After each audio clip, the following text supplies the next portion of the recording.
I knew it was fun, and so at the last minute I realized that I could probably spare the weekend and messaged him and was just like, let's go make a game in 48 hours. Hey, do you want to make a game this weekend? Sure. Well, it's going to be 48 hours. What? You mean like overnight? Yeah. The reason we wanted to make the game at Game Jam was the community of like all these people pulling together, doing it at the same time, the fact that it's such a big event, and just the pressure of having to try and get something done. That's the beauty of it, really, is the pressure. Most of the time you have an infinite, like you have your lifetime to make something work. And distractions, I think, come in your way at those times, like friends and family and life, you know. But in this little vacuum of time, these 48 hours, you have one idea, and that's just what you're doing. Like, there's no distractions, and everybody else is there doing it with you. It's kind of just a place for us to experiment with our weird ideas. Like, you know, you don't know if something's going to work out, and a good way to do it is just to make it happen is just to have like pressure to do it. So, you know, if I have to have it done today by the end of the day, then I'm gonna work really hard, and then at the end of it we can like sort of reflect on it and see what we learned from it and see if it's a good idea.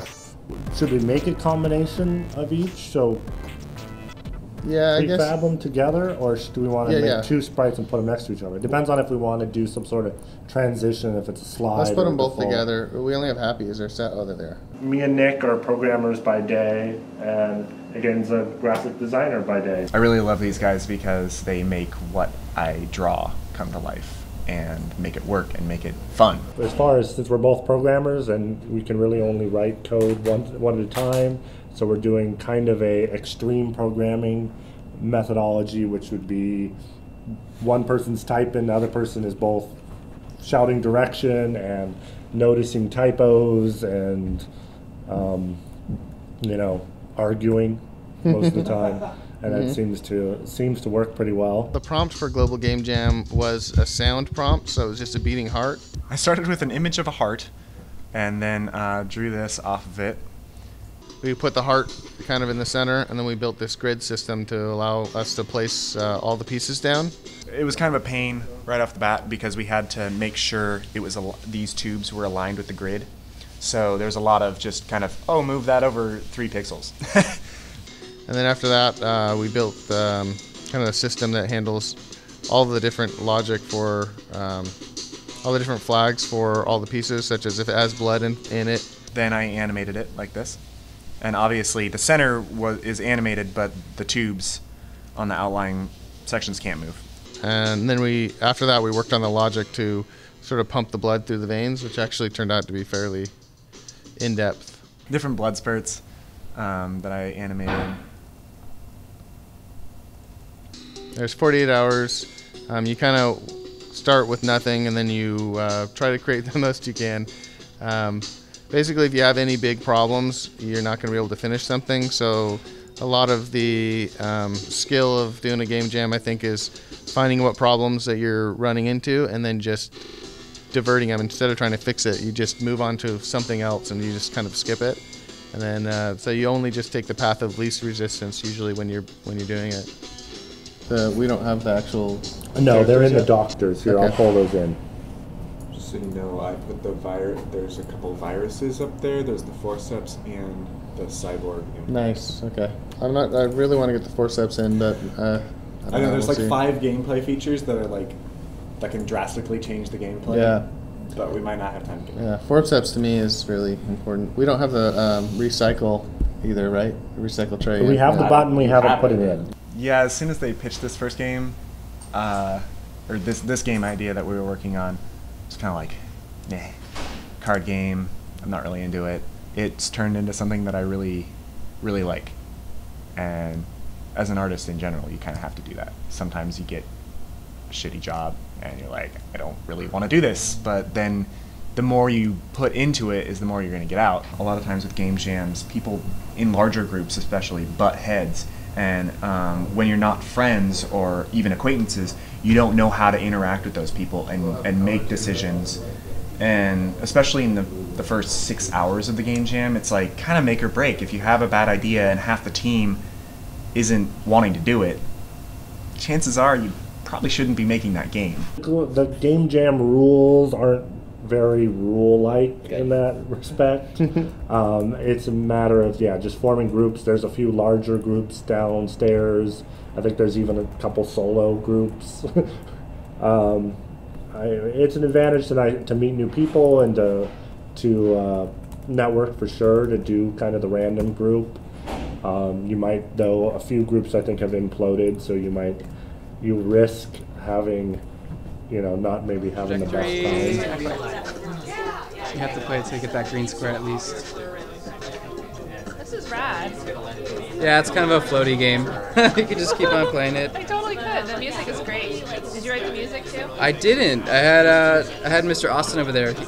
He's a musician, and we just looked through his music, and he gave me some files. He made sure they were all to the same tempo, and they all work together no matter how they're combined. Is it like pong? Yeah.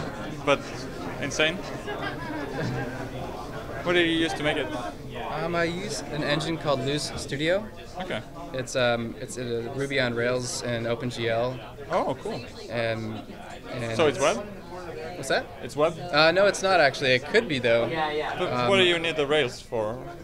It's doing all the logic, all the compiling and everything. Okay, cool. The only thing that it's not really doing is the rendering. We have GTK toolkit for the UI, but it's an engine that my buddies mostly developed, and I've helped them work on it for the past 4 or 5 years now. Awesome. Yeah. Okay, so you know it pretty well. I know it better than anybody. The game jam started Friday around like 7 or something or 8, and I had a general idea about what I wanted to be doing. Austin came and let me know that he's a composer, musician, and he has some sound. Yeah, I came here never having participated, and I just make electronic music as a hobby. And I found out about this, so I showed up. I'm quite the game enthusiast, but I've never helped make a game before or anything like that. We had a couple issues getting the sound into the program at first. After he sent them all out to me, he went home, I got it working, and so I set up the core mechanic around like 2 a.m. and just got some really basic mechanics working. From there, it's just fine-tuning, because it's like, you know a couple of the big things you want to get in. It's like, just get them in as ugly as they might be from the very beginning, and just make sure they work. What is going on with my game? It's like Pong, right? There's a difference. It's a 2-player Pong game. I guess that's like Pong normally, right? I was just going to say the sound adds so much. It's basically a synthesis of Pong and then different musical tracks that you can activate with your playing. It's pretty as simple as that. So like if you were to hit what I'm calling one of these sound clouds, or it's like a node of sound, then it will play that sound for some period of time, and it layers really well so that you can. If you hit one sound cloud, the very first one, it will allow the opportunity for the second sound cloud, or like another tier or like layer of music, to be alive and present in the game. But if you fail to do that, then it kind of dies away. And so you're building layers of sound by kind of initiating or maintaining like the activation of these different sound clouds. His music really helps out. All the magic happened like in the first 12 hours or so, and now I just I need to make features and balance and stuff, but I just can't stop. But you can't stop playing, so maybe it's fixed. It's all fixed. It's cool seeing my sounds being used in a much different context than just somebody listening through headphones. When I play the music at home or whatever, and I'm just playing loops, it never works like this, where because stuff's just fading in and out, kind of. Yeah. Almost not randomly, but with a way different intention. You're going after an object. So it's if I ever want to trigger a sound, I'm just oh yeah, that sound's there. Yeah. I was just but this is oh, that sound's there, and I can't quite get. Yeah. It's goal-oriented. Yeah. So it's fun.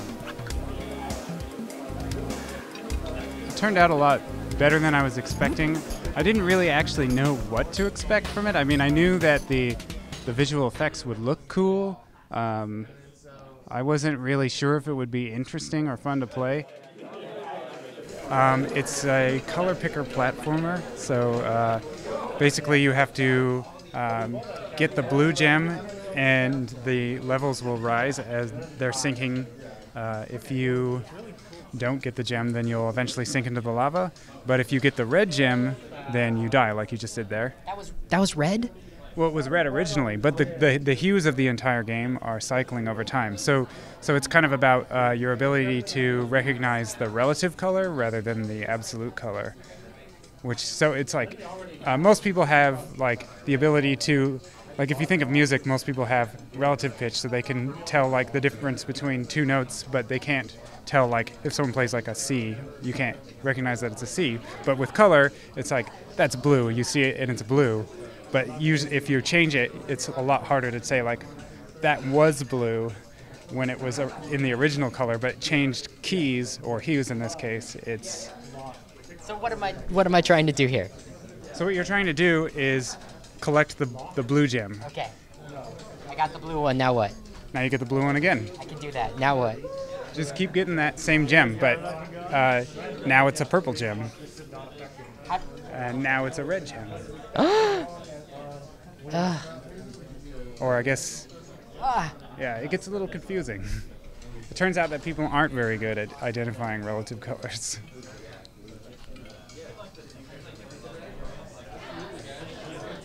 Why did you make this game? Thought it would be interesting. I like making games about tension, and when we heard the prompt, we were kind of thinking about sort of a less... I knew that was the wrong one. Yeah, and before we even came, we kind of knew we wanted to play with hues and chromatic aberration. I'd been messing with those kind of technically before, and so it was something interesting to do in that sense. And while we were brainstorming, we just thought this would be pretty interesting. Before this, we had made another game that was about typing words with scrambling on the inside. So it's just kind of like another experiment in like how your mind can be kind of tricked by what you see or what you're used to. I learned that I can draw things other than robots and cityscapes. So that was fun to do, a good change of pace. As far as like the level of detail, it is kind of important with the effect. You know, you want some variations so that you can sort of notice the hue changing and have like points of reference, but you also want to have not too much chaos or too much going on. This game really hurts my mind. It's really hard. Yeah, it is really hard. We were actually talking about making it harder, but after playing, just the challenge of identifying the correct gem is pretty tough. I don't think we really knew how to do anything small until we did the Global Game Jam. And the first one we did, our idea was way too big. And I think we learned pretty quickly after that if you actually want to finish something, you really have to boil it down to one key idea. Like the game that we first tried to make when we met in high school is actually about 100 times bigger than anything we've actually finished since. But we were so naive we didn't realize it at the time. And it's a lot more fun to just finish something and get it out there and have people play it than to like toil away for months or years on, yeah. And it is pretty interesting. It teaches you something about yourself, which is always an interesting thing. And that's actually something games are particularly good at, I think. And as a developer, it was really interesting to see other people play. Like, I really like games that are interesting to watch. So, I mean, this isn't fun to watch in the sense that games typically are, like WarioWare or Johann Sebastian Joust or whatever, where it's kind of more humorous or entertaining, but it is interesting. 5 of us came as a team already, and then we added 2 other guys to the team who we met on the first day. We started on Friday night by just brainstorming as a group. The Global Game Jam starting theme was the heart beating, and so from that we took the idea of the last few beats of your heart before you die. It's called YODO, for You Only Die Once, just a working title. We decided to have the elements of storytelling. We wanted to have a crossover between digital and physical game, and we wanted it to have a kind of high pressure feel, so you're playing against a timer that's ticking down. Players in this game act as elements of fate or influence on a person's life, and you play through somebody's life path, and then when you're done, there's an iPad element that shows you the story that you've been building the whole time. So each player has a separate deck, and they all have different symbols on them that represent elements like the influence of money or conflict or health. So one of the interesting mechanics is the whole alternate reality, or the fact that this person's life is not locked in until this marker moves. So we can, as the fates, still mess with the possibilities before we know what it's actually going to be. We thought it would be interesting to focus on the idea of a human life, the birth and death elements based on the heartbeat, or the influence of privilege on your life. Is the hand of cards that you're dealt literally at your birth what influences your whole life? That element is not exactly clear in it, but that's where we started from. We just happened to start at the same time, and then we had just had 2 games, and so we started on 1 game. Over time, it became 2 games because we each had different ideas about cool things we could do, but they weren't going to fit in the same game. Yeah. So, the way you play Privilege, Game of Economic Uncertainty, is you sort everything into 2 decks, the growth deck and the loss deck. You put these both face down on the table. And then every player rolls 2 of these dice to determine their starting money. Well, most games have this assumption everyone should start on the same playing field. Everyone should start fair. I am going to spend 2 and play Eviction. Each player loses their lowest level die. Oh, man. The very fact that this game doesn't start fair is right away a clue to people that there's something going on in this game, and people have mentioned to me, oh, this is kind of a bad game. No, it's because unfairness we see as not a good idea, but I designed the game to be unfair because that was part of the message. And then I'm going to play Bailout Funds twice in a row to increase each of my dice by 2. So I have quite a bit of money at this point. In this game, one of the major things that you find out very quickly is that it's kind of bleak. And I will play Recession.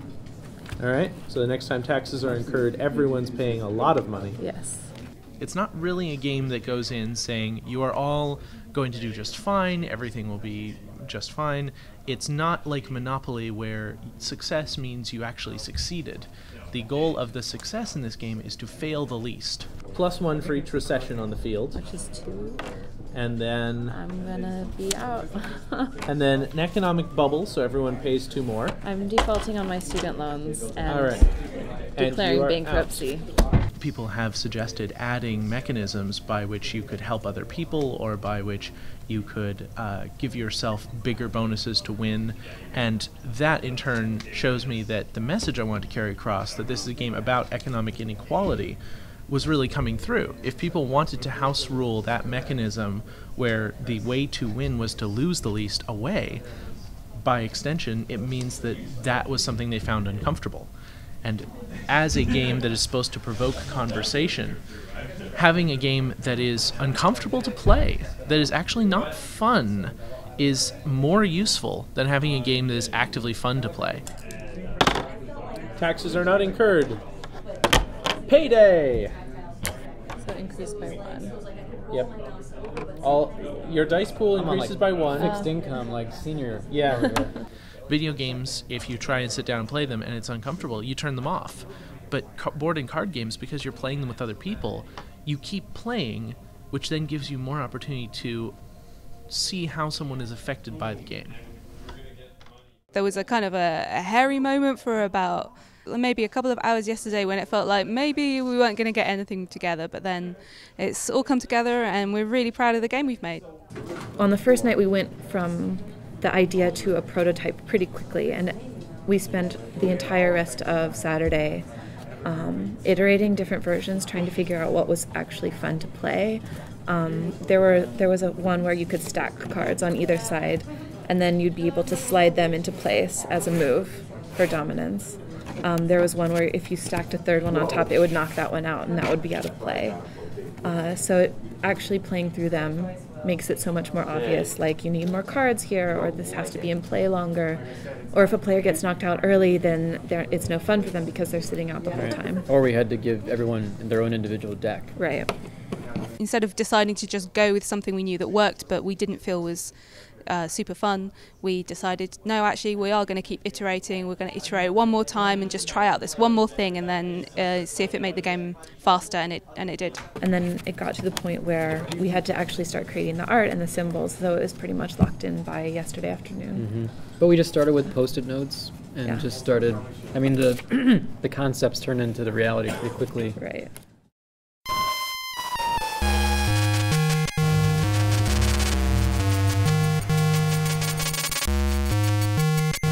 Feeling good now. Feeling really good. We both got a fullish night's sleep. He got a little bit more. I made up for it. We both got a full night's sleep. We got 2 full nights sleep between us. Up till last night, we had slept 30 minutes each about. So yeah, and it would just the productivity just nosebombed. Yeah, it was after that. And then we got a lot done once we got back, so it was worth. Sleeping was the best choice we made. Yeah, I think so. We made this guy, and he walks around. Yeah. And I should like set him on cue and just make him walk somewhere. But yeah, so it's a randomly generated 3D world. Just kind of cutesy-ish graphics, kind of retro-y. Yeah. And just kind of an open-ended exploration, trippy kind of game. It felt really good to just build the final version and just, it's done. Don't have to look at it. Everyone can just play. Yeah. Yeah.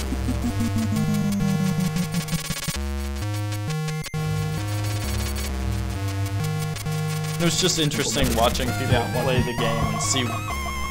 You know, the crystal wrong. collecting became kind of not that interesting to everyone pretty quickly, but the wandering around our open world and eventually exiting the world was something that people seemed to enjoy doing for longer than I might have expected, because they just keep walking and keep walking.